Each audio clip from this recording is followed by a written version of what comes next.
everyone, my name is Kayla Williams, and today I will be telling you the holiday favorite of those young and old, How the Grinch Stole Christmas by Dr. Seuss.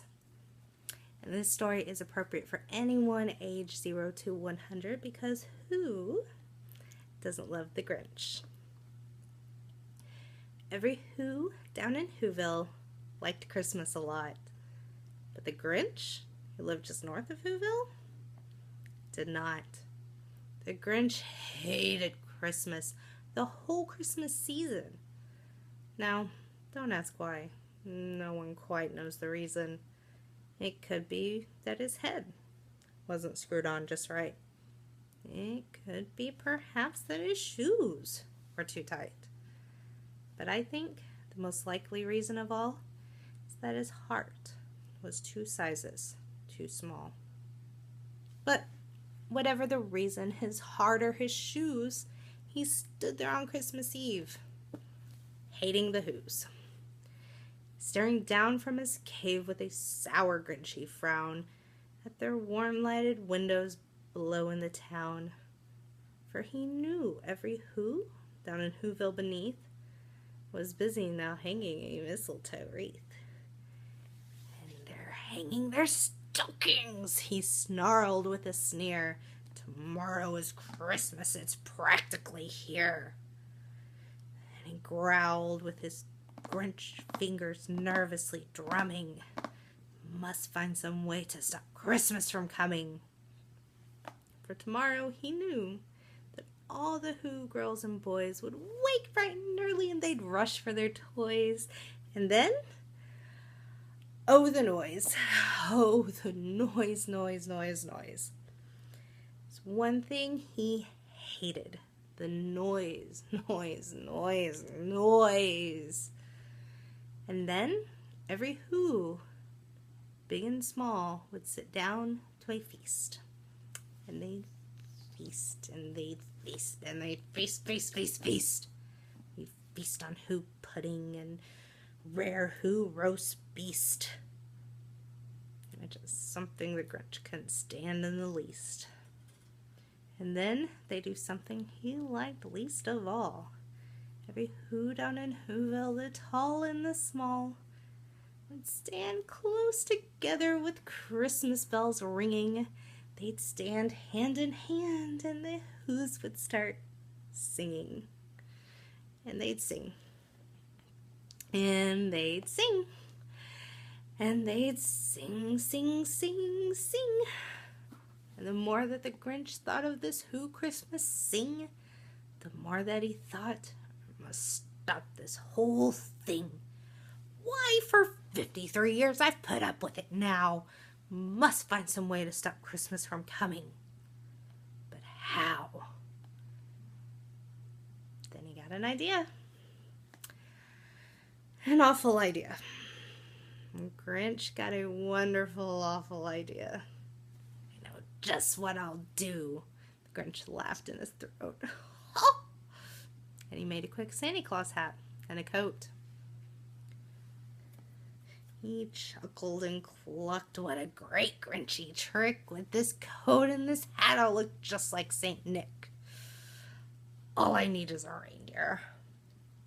He looked around, but since reindeer are scarce, there were none to be found. Did this stop the Grinch? Oh no. The Grinch simply said, if I can't find a reindeer, I'll make one instead. And he called his dog Max, and he got some red thread, and he tied a big horn on the top of his head.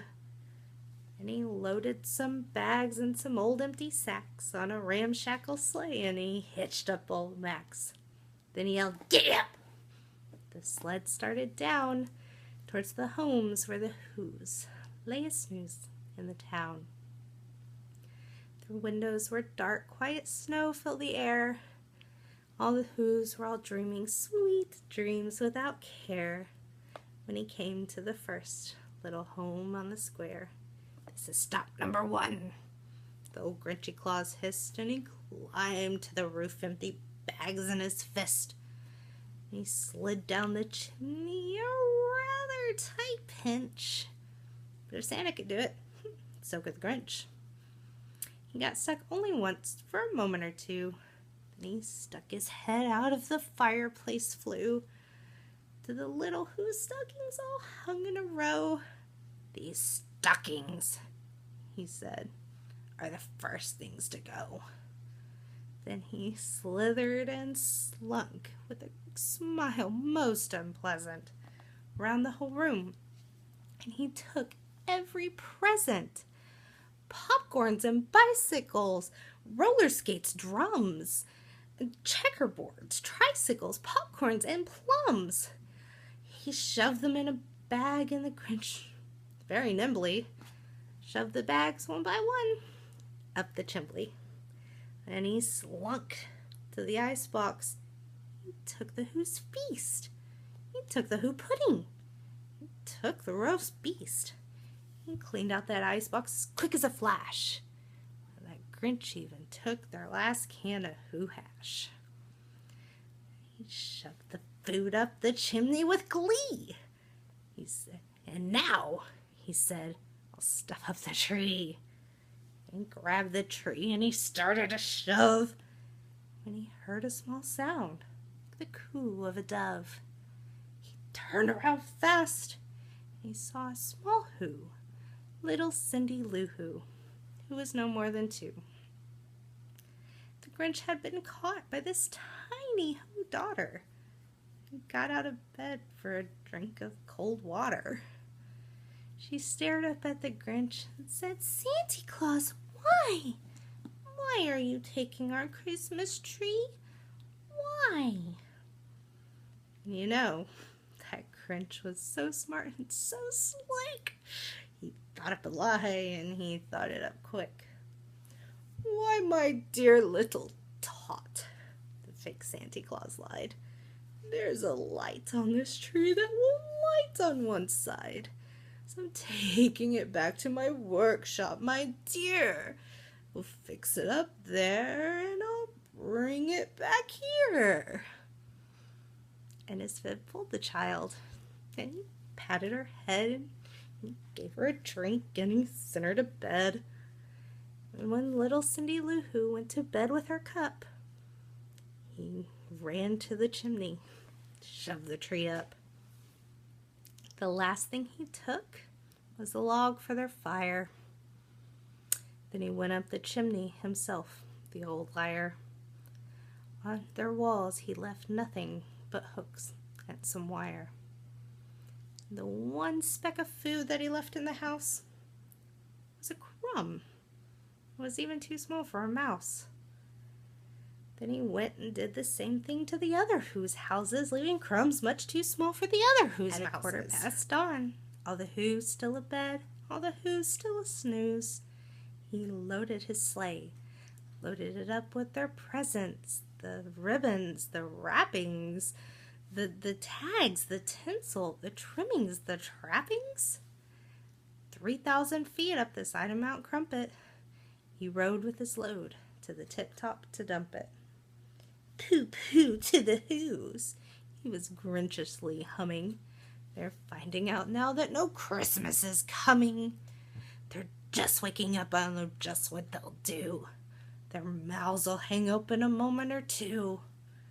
And then all the Who's down in Whoville will all cry, 'Boo-hoo!'" "That," said the Grinch, "is the sound I simply must hear." So he paused and put his hand to his ear.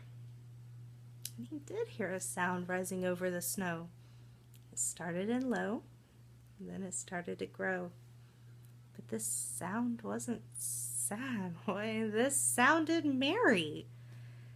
But it couldn't be so. But it was merry. Very. He stared down at Whoville. He popped his eyes and he shook. What he saw was a shocking surprise. Every Who down at Whoville, the tall and the small, were singing without any presents at all. He hadn't stopped Christmas from coming. It came. somehow or other it came just the same. And then the Grinch, with his Grinch feet ice cold in the snow, stood puzzling and puzzling. How could this be so? It came without ribbons. It came without tags. It came without packages, boxes, or bags. Puzzled for 3 hours till his puzzler was sore. Then he thought of something he hadn't before. Maybe Christmas, he thought, doesn't come from a store. Maybe Christmas perhaps means a little bit more. And what happened then? Well, in Whoville, they say, the Grinch's small heart grew 3 sizes that day. When his heart didn't feel quite so tight, he whizzed with his load through the bright morning light. He brought back their toys and the food for the feast. And he himself, the Grinch, carved the roast feast. The end.